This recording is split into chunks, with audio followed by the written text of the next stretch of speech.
All right. Well, good morning, everyone. We are so excited to have you here this morning. We're going to sing a song that's a declaration, and I think it's filled with a lot of hope. It asks God to build his kingdom here. I love the parts that say, we are your church. We need your power in us. We are your church. We pray revive this earth. I invite you to stand. You know, this is a song we can clap along with. I know you guys we aren't always a clapping church, but I just invite you to clap or praise in whatever way that you are comfortable this morning as we plead with our holy, sovereign God to build his kingdom here on earth.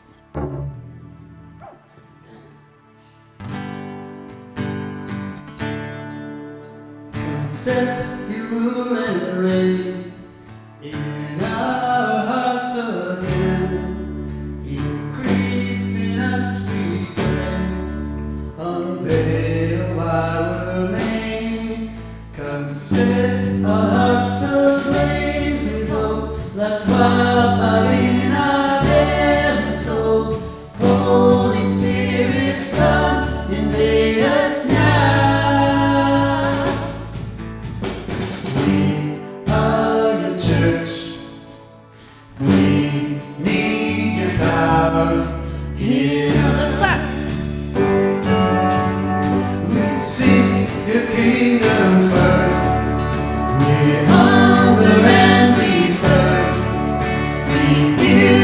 Waste our life for your joy and pride, to see the captives' hearts released, the hurt, the sick, the poor at peace.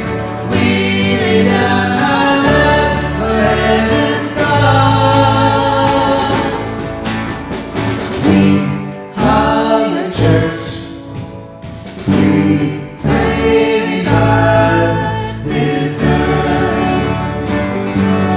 Build your kingdom here. Let the darkness fear. Show your mighty hand. Heal our streets and land. Set your church on fire. Win this nation back. Change the atmosphere. Build your kingdom here. We pray.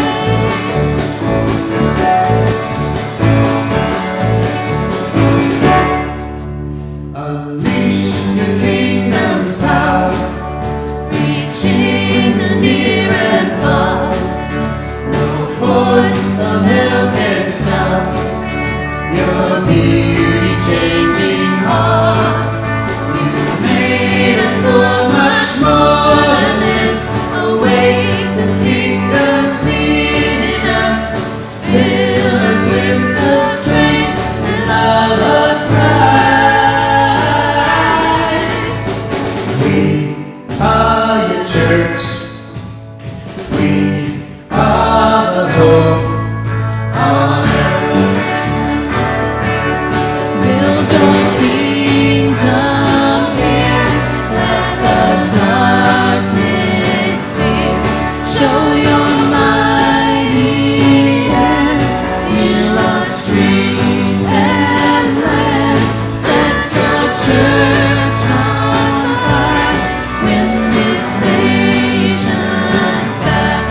Change the atmosphere. Build your kingdom here. We pray. Build your kingdom here. Let the darkness fear. Show your mighty hand. Heal our streets and land. Set your church on fire. Win this nation back. Change the atmosphere. Build your kingdom here.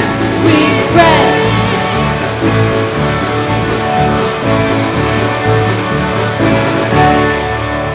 Amen, amen. You can go ahead and take a seat. Yeah. Well, good morning, everyone. My name is Michael Bachman. I'm the lead pastor. I want to welcome you here. And also, if you're wondering why we haven't seen Kay up here for a while, it's because this is the time of the year that she's out trying to catch the elusive deer. And you can keep you in her thoughts as she works in filling her freezer. She should be back, I believe, next Sunday. A few things to make you aware of.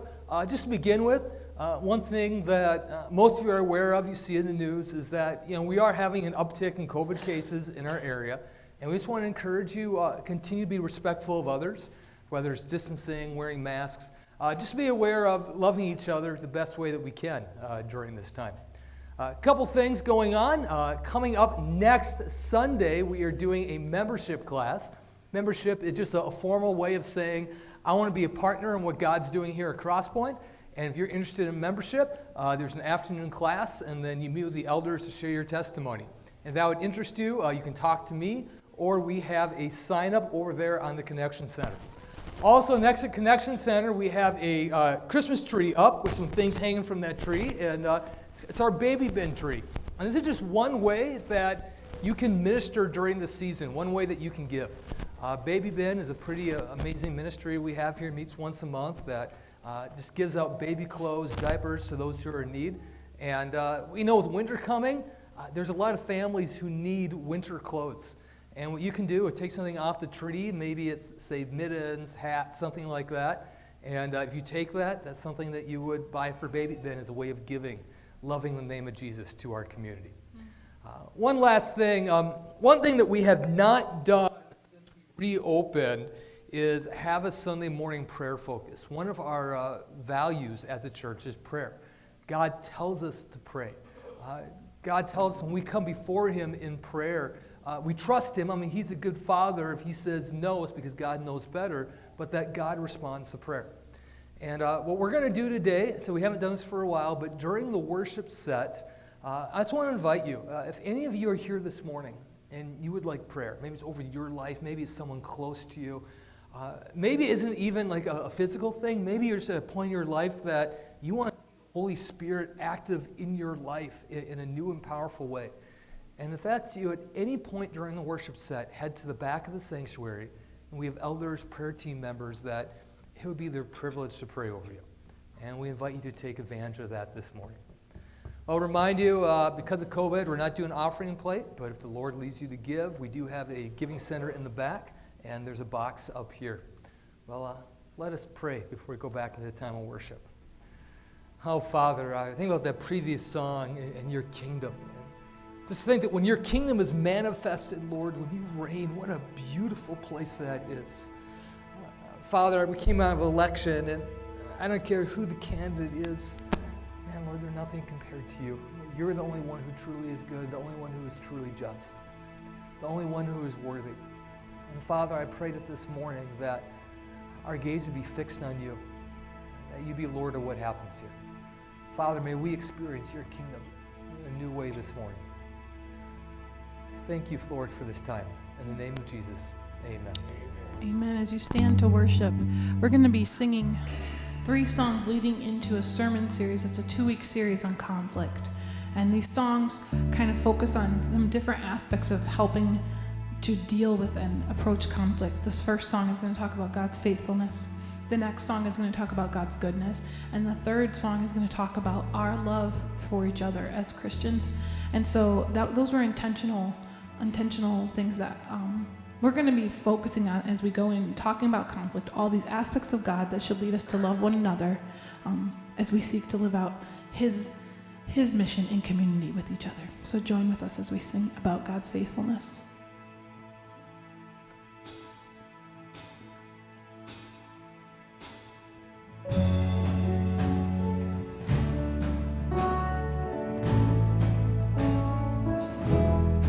Faithful through the ages,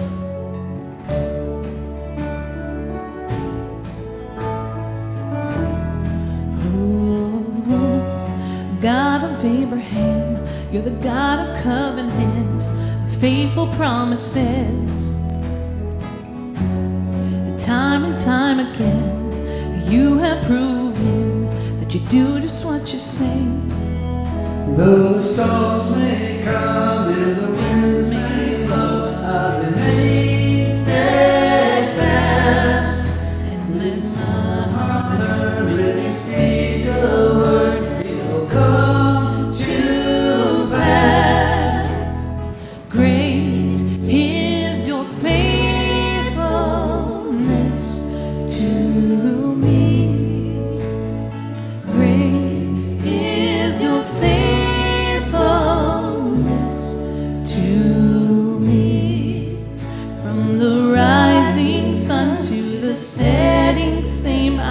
praise your name. Great is your faithfulness to me. Oh,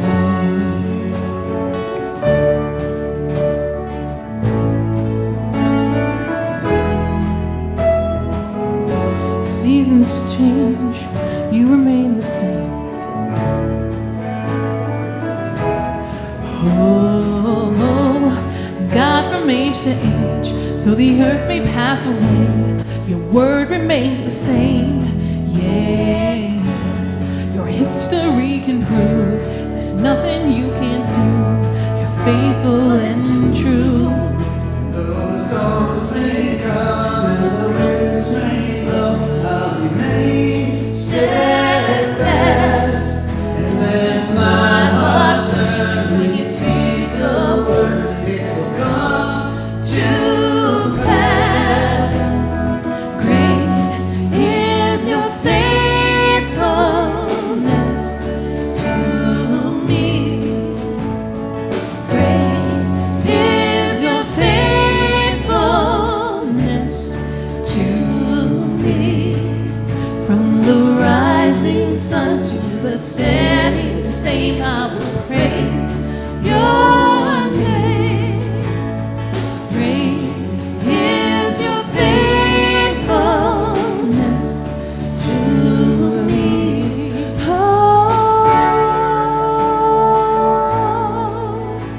your faithfulness, it never runs out. It never runs out.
is your faithfulness to me. Great is your faithfulness to from the rising sun to the setting same. I will praise your name. Great is your faithfulness to me. Though the storms may come and the winds may blow, I'll remain steadfast and let my heart learn when you speak a word, it will come to pass. Great is your faithfulness to me. Great is your faithfulness to me. From the rising sun to the setting sun, I will praise your name. Great is your faithfulness to me.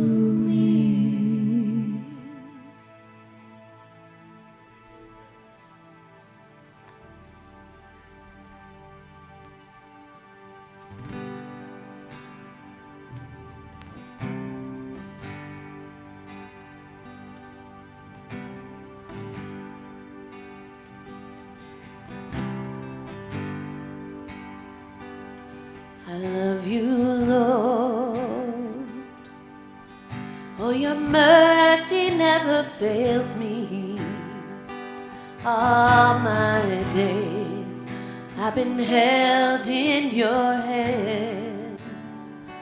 From the moment that I wake up till I lay my head, I will sing of the goodness of God. Sing that again.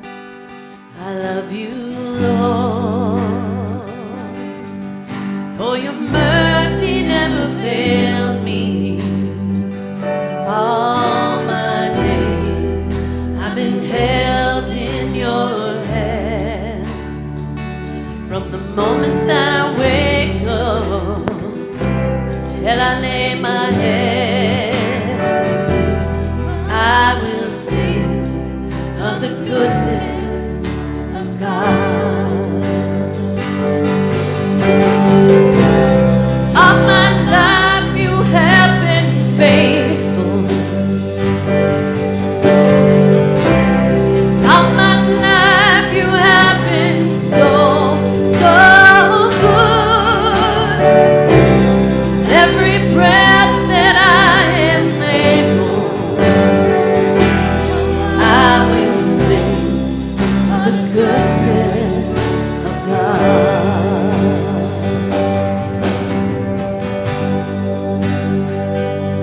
I love your voice. You have led me through the fire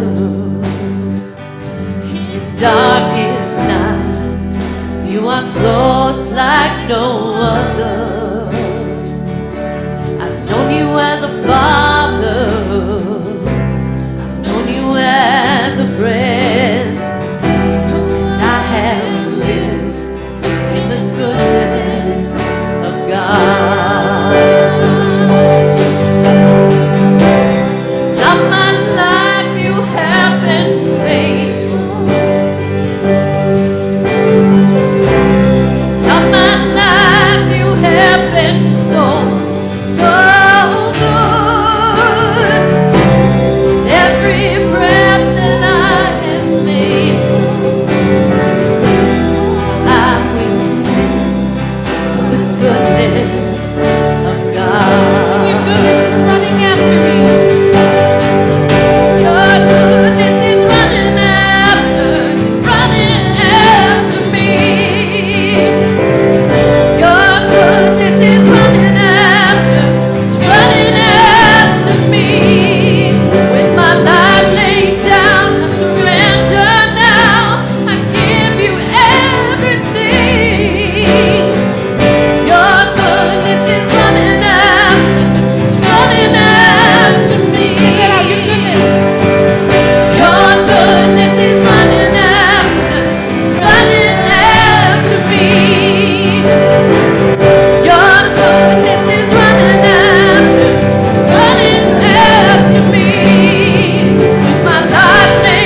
I will sing of the goodness of God.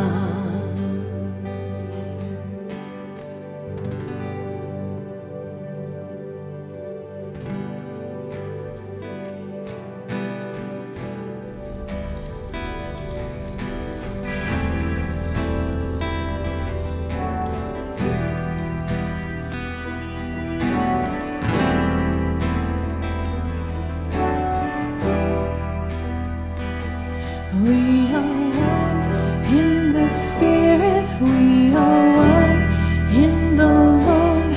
We are one in the Spirit, we are one in the Lord. And we pray that all unity may one day be restored, and they'll know we are Christians by our love, by our love. Yes, they'll know we are Christians by our love.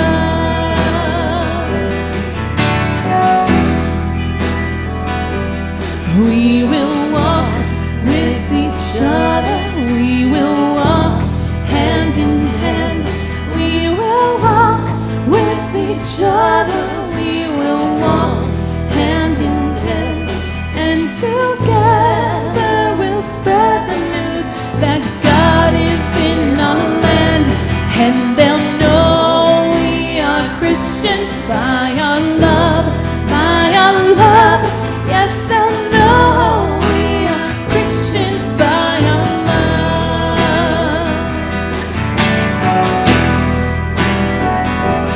We will work with each other. We will work side by side. We will work with each other. We will work side by side. And we'll guard each other's dignity and save each other's pride. And they'll know we are Christians by our love, by our love. Yes, they'll know we are Christians by our love.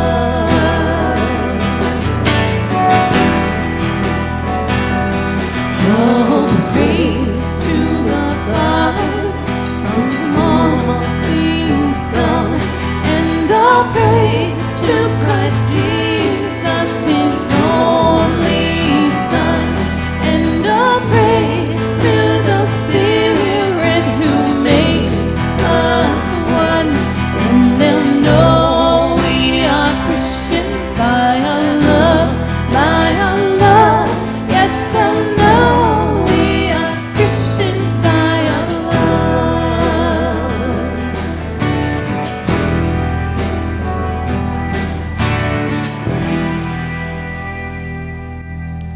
Lord, that is our prayer. I pray that you would guide us in your truth, in your goodness, and Lord, that we would love like you do.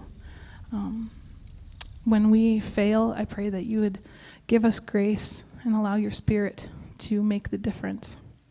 Give us ears to hear what you have to say to us this morning. If it's difficult or hard to hear, I pray you'd soften our hearts. In your name, Jesus, we pray. Amen.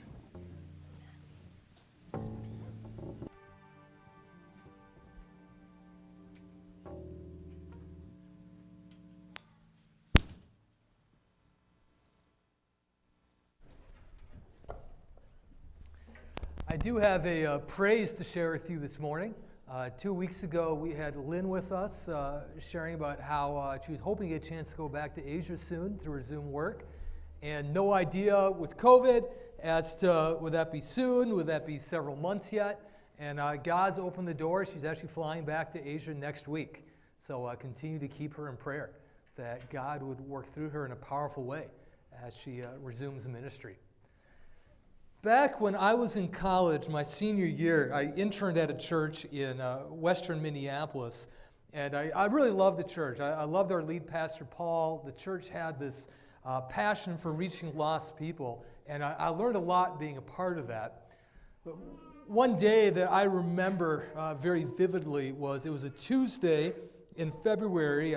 Usually I worked on Tuesdays. I went to the office, and the middle school pastor, who was my supervisor, called me in for a private meeting in his office. I'm thinking, oh no, what did I do? And I went in, and it turned out he had the sad news to give me that there had been a conflict brewing in the church that had just erupted. Going back several months previously, the children's pastor, this was a pretty large staff at the church, had some growing frustrations with Pastor Paul. And she had talked to the associate pastor about it, and he had some frustrations also. And they started getting together to vent about all the things that frustrated them when it came to Pastor Paul's leadership. They wanted to talk to Pastor Paul about it, but they'd vent together. And then they brought other people into that group. They brought other sympathetic staff members, sympathetic elders. And before you knew it, you had this growing group of the disgruntled. And I said, once again, Paul doesn't even know this is going on, but this disgruntledness is taking place. And here's the thing about being disgruntled is unless there's some outlet, at some point it erupts. And it just interrupted that weekend. They had approached Pastor Paul and said, okay, we've had enough. Either you resign or we resign. The church had decided that as a result, usually on Wednesday nights, we had all of our youth groups, small groups. We were canceling those for that week and doing an all-church meeting that evening. And I remember that Wednesday night being in the sanctuary, it was full of people. Pastor Paul got up and he confessed. I mean, he said he didn't realize he was doing this, but he was not treating staff the way he should have been. He should have been a much better listener, more understanding. As a result, he was doing a number of changes in the way he led staff. Also, he was going to be pursuing counseling and addressing some dark areas in his life that may have led to that. The head elder got up and repented and said that he knew this was going on, but he didn't deal with it properly. He allowed this to grow, and because of that, he had failed as a leader. Other elders shared also that they had failed to lead as they should.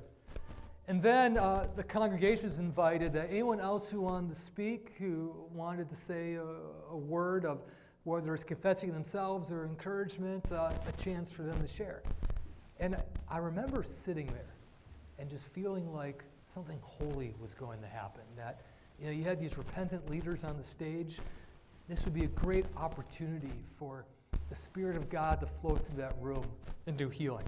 And I am hearing sounds I should not be hearing. Let me try moving this down. Just then, the first person stood up, and the first person said, well, we heard a bunch of words, but it doesn't change the fact that people have been hurt. What are you going to do about that?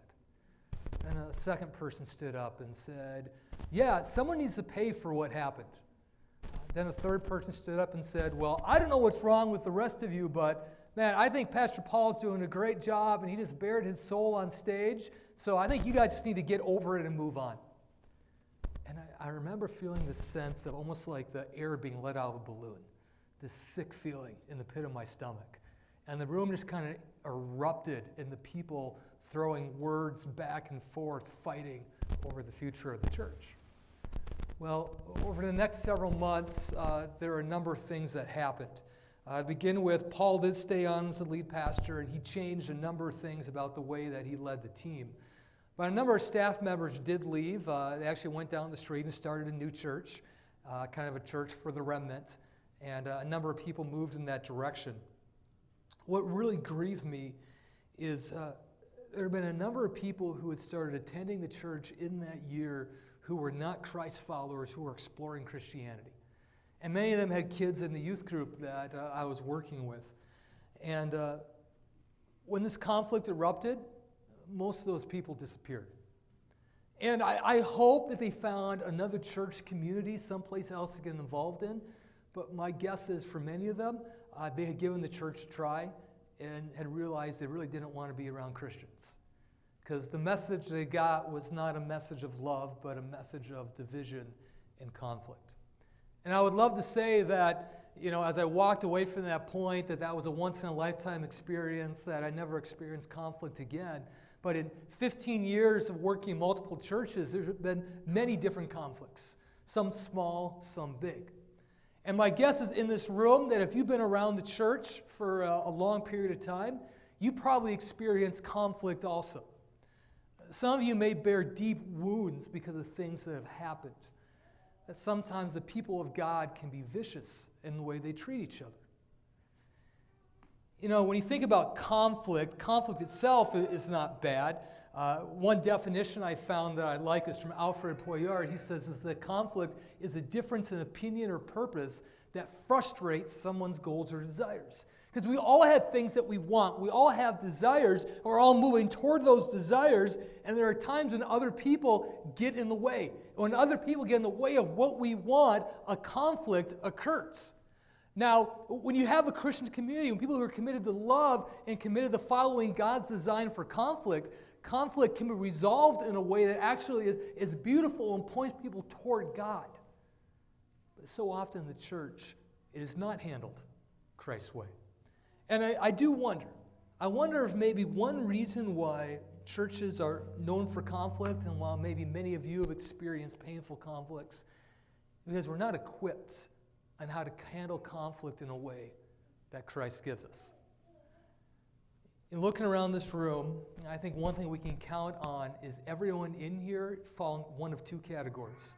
One category is maybe you're in the midst of a conflict right now. If you are not in the midst of a conflict, at some point you will be. I think the only way to avoid that if you decide to become a hermit and never have human contact again. Because wherever people are together, conflict's going to take place. And if we're going to be followers of Jesus, and if we're going to represent Jesus in this community, we should make sure that we handle conflict well. So over the next 2 weeks, we're going to be talking about conflict. It seemed fitting coming out of an election and recognizing how polarized our culture is. And my goal is to equip us. That as followers of Jesus, equip us in how to handle conflict well, whether you're in the midst of it right now or if you're going to be involved at some point in the future. Because God has a lot to say about conflict. This morning we're looking at a big picture and some basic first steps. Next week can be much more applicable, much more into the nitty-gritty how-tos of how we can be peacemakers. So before we dive in, let's take a moment to pray together. Father, I do want to thank you for this morning. And this is a loaded topic here, one that really impacts all of us in different ways. And Father, I pray you give us ears to hear, to see your design for peacemakers. Give us a passion for peacemaking and show us how we can do that. Because, Lord, in our culture right now, we need peacemakers. May you guide this time. In the name of Jesus, amen. To begin with, we're going to look at God's passion for peacemaking. And usually I have you open your Bibles to different passages. You're welcome to use your Bibles, but we're going to be kind of going all over, and I'll be putting everything on the screen. So feel free to follow along in your Bibles, or you can just look at the screen. And that's it. If we're going to understand peacemaking, we understand how God cares about this. And Scripture has a lot to say. To begin with, I'd suggest that peacemaking is pretty central to the gospel. Jesus came to bring peace. Jesus came to do a lot of things, but one thing is peace. In chapter 2 of the book of Ephesians, Paul is writing about really the conflicts that we have between us and God. Talks about the Jews and the Gentiles, that God had revealed himself to the Jews. You know, the Jews have been God's chosen people. The Gentiles, they're on the outside, and there had been this kind of hostility between the Gentiles and God. There's this barrier between them. And there's a barrier between the people of God and the people who weren't of God. You had conflicts left and right. And that's where Paul writes this about Jesus. He says, but now in Christ Jesus, you who once were far away have been brought near by the blood of Christ. For he himself is our peace, who has made the two groups one and has destroyed the barrier, the dividing wall of hostility. He came and preached peace to you who are far away and peace to those who are near. For through him we both have access to the Father by one Spirit. So what he's talking about, for every single one of us, because of the sin in our lives, we've committed treason against God. We are enemies of God. But Jesus came to take care of that. When Jesus died on the cross, he dealt with all that so that we could be restored to a right place with God so we could have that peace. And not just us, between us and God, but horizontally, between us with each other. Think about this. You know, for each of you, do you want peace in your life? My guess is each of us would love to live at peace, would love to be free of tension. God wants you to be people who live at peace. That doesn't mean we're there. We have a long ways to go. But God wants you to live peaceful lives. It's part of the good news that came with Jesus. But not just that, Jesus himself was passionate about peacemaking. Unity was a big deal for him. On the night that Jesus was arrested, now you got to imagine, this is the day Jesus trying to pour into his disciples the things that he's most passionate about. And right before they went to the Garden of Gethsemane, you have Jesus gives this prayer over his disciples. And remember, this is the things that he is most passionate about, most pressing things on his heart as he knows he's about to leave them. Take a look at what he prays. I pray also for those who believe in me through their message, that all of them may be one, Father, just as you are in me and I am in you. May they also be in us, so that the world may believe that you have sent me. I have given them the glory that you gave me, that they may be one as we are one. I in them and you in me, so that they may be brought to complete unity. Then the world will know that you have sent me and have loved them, even as you have loved me.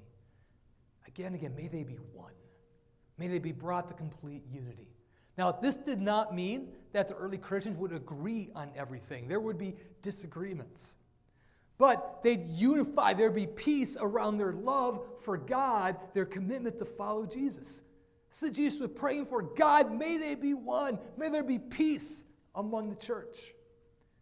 I think it's no wonder that Paul, in the book of Romans, he gives this benediction. He says, may the God of peace be with you all. As you go into the rest of the New Testament, and you focus on the church, you see that peacemaking is the job of the church. Not the only job, but it's a command over and over again. And I'm not going to show all the verses, but let me give you some examples here. Romans 14:19. Let us make, therefore, every effort to do what leads to peace and to mutual edification. Let's go to 2 Corinthians 13:11. Finally, brothers and sisters, rejoice. Strive for full restoration. Encourage one another. Be of one mind. Live in peace. And the God of love and peace will be with you. Ephesians 4:3. Make every effort to keep the unity of the Spirit through the bond of peace. 1 Thessalonians 5:13. Live at peace with each other. Repeated again and again. And it's not presented as an option. It's saying, followers of Jesus, do this. Why is it repeated? Because this is something that God cares very deeply about. And it makes sense that if you're a follower of Jesus and we're called to point the world to Jesus, called to be his witnesses, that if he is a God of peace, one of the best ways to point people to the God of peace is for us to be peacemakers also. And if this is something that if God cares very deeply about this, then we should care about this also. Now, if we're going to care about this and going to walk this journey, there's some things that we need to take care of first. Because, to be honest, to be a peacemaker is more difficult than we often think it would be, because there's a problem. And to help understand the problem, I have a little illustration I want to try here. I'm going to need some interaction for a moment. So, I got some water dripping on the floor. Can someone help me? Why is water on the floor? What's going on? Why is this happening? Oh, very quiet. It's like, high school class that no one wants to respond. You're hitting the cup. I'm hitting the cup. Okay, maybe give me something a little more scientific here. Why is there water on the floor? Friction? Keep on trying here. Why is there water on the floor? Gravity. Gravity does have a role there. There's a lot of answers as to why. And yes, I am hitting it. But just because I'm hitting it doesn't mean water's going to fall out. It really comes down to the fact that I got water in this cup. Because I'm hitting this cup, the water that is in here is falling out. And what often holds us back from being peacemakers is water in the cup is things that are in our heart that need to be dealt with before we can move forward. What's in our heart? Well, James writes about this in the book of James. It says this in James 4:1-2. What causes fights and quarrels among you? Don't they come from your desires that battle within you? You desire but do not have, so you kill. You covet but you cannot get what you want, so you quarrel and fight. The desires that battle within you. And one thing that can hold us back is the prevalence of evil desires. Now, desires in themselves are not evil. I have a number of desires right now. As I look outside, the snow coming down, I greatly desire this afternoon a warm meal and a nice cozy nap in my warm bed. I have a desire, I would love to see summer return once again. And none of those desires are bad. But there's a dirty little secret about desires. Because when we conclude that we will not be satisfied until those desires are fulfilled, something is happening which those desires are becoming an idol. Because the Bible is very clear that the only thing that can truly satisfy is Jesus. That God himself can fill those void in our lives. And when I see something and say, I won't be complete until I get it, I am asking that thing to do in my life what only God can do. Because when it comes to desires, when someone gets in the way, we always have a choice. We can say, I'm going to trust God to fulfill that. I'm going to give it to God, and either he will change that person or he'll fulfill that in some other way. Or I can say, I don't really care. I'm going to fight to get what I want. Or think about this. One thing the Bible is very clear about, that Jesus said to his disciples, we're supposed to love one another. We be known by our love. But many of you have been involved in conflicts where there's not much love, when words are thrown like weapons back and forth, when slander takes place. When Christians do that, what they're essentially saying is, God, I know that to use those words and treat someone that way is wrong, but it's more important for me to fight for this desire and to win than it is for me to obey you. That is when a desire becomes evil, when it becomes an idol. I heard a joke not long ago about a pastor who he was on a walk and coming across this bridge, and he saw someone on the edge of the bridge preparing to jump. And the pastor said, stop, don't jump. And the man said, no one loves me. The pastor said, God loves you. Do you believe in God? And the man said, yes, I do. The pastor said, well, are you a Christian, a Jew, or a Muslim? And the man said, I'm a Christian. Pastor said, me too. Are you Protestant or Catholic? And the man said, I'm Protestant. And the pastor said, me too. What denomination? The man said, I'm Baptist. Pastor says, me too. What kind of Baptist? Are you Northern or Southern Baptist? The man says, I'm Northern Baptist. Me too. Are you Northern Conservative Baptist or Northern Liberal Baptist? The man said, I'm Northern Conservative Baptist. Me too. Are you Northern Conservative Baptist Great Lakes region or Northern Conservative Baptist Eastern region? The man goes, well, I'm Northern Conservative Baptist Great Lakes region. Me too. Are you Northern Conservative Baptist Great Lakes Region Council of 1879 or Northern Conservative Baptist Great Lakes Region Council of 1912? The man said, well, I'm Northern Conservative Baptist Great Lakes Region of 1912. The pastor thought for a moment, pushed him off the bridge and said, die, heretic. Now, maybe you've encountered some of those conflicts before, or maybe heard stories of Christians acting that way. Let me ask you a question. You got a conflict here, and the pastor is pushing the guy off the bridge. What desire is governing that decision? You can go ahead and give me an answer. Let's be psychologists for a moment. What? Conformity? Yep.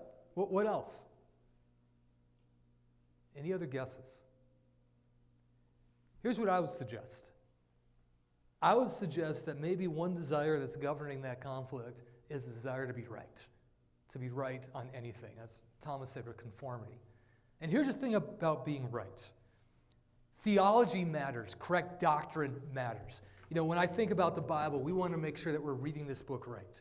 And as Christians, there are key doctrines that we die on.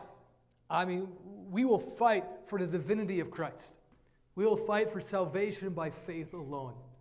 But how many churches or Christians have divided over what's considered to be secondary issues, issues that don't impact salvation, issues that don't impact a reverence for God? How many divisions have happened as a result? I think in our denomination, we have our doctrinal statement of the core values. My old DES used to say, and everything else, we encourage people to debate gently. And we're getting to this more next week, but one reason why I highlight being right isn't just about doctrine. Remember several years ago, I was in a bit of a conflict with my lead pastor over a number of things. And at our pastor's district conference, there was another pastor there who was just very gifted at helping people hear the voice of God. And I got to spend some time with him during the afternoon, and we were just meeting together and sharing about life and praying together.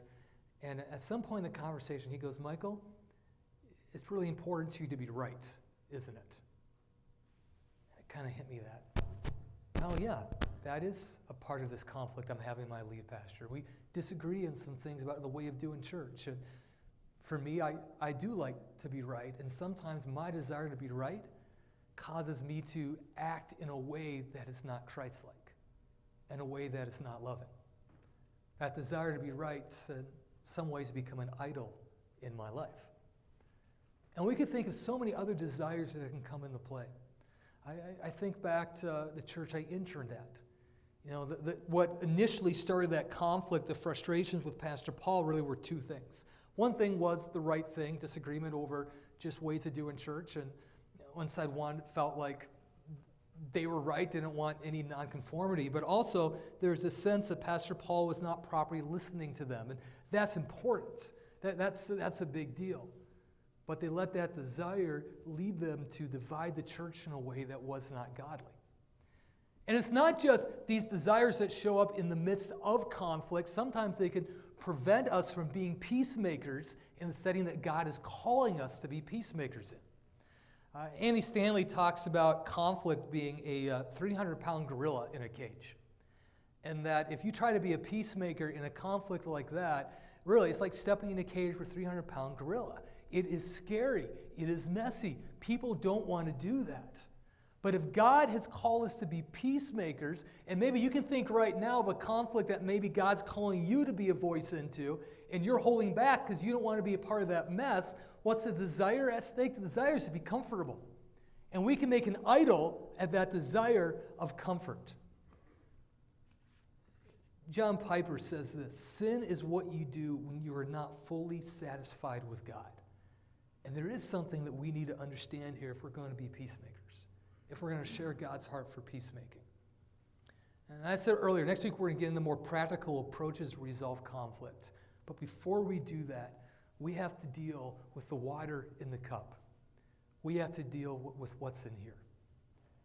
And right now, if you're here, if you're in the midst of some kind of conflict, I want to ask you to begin a journey asking the question, okay, what are the desires that are prompting this?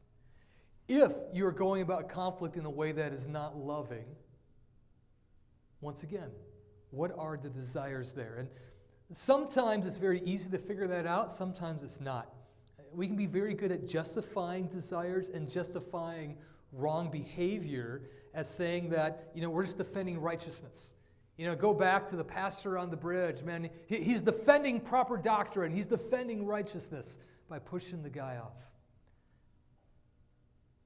If we're going to be peacemakers, we need to ask the question in our hearts, are there any idolatrous desires in play?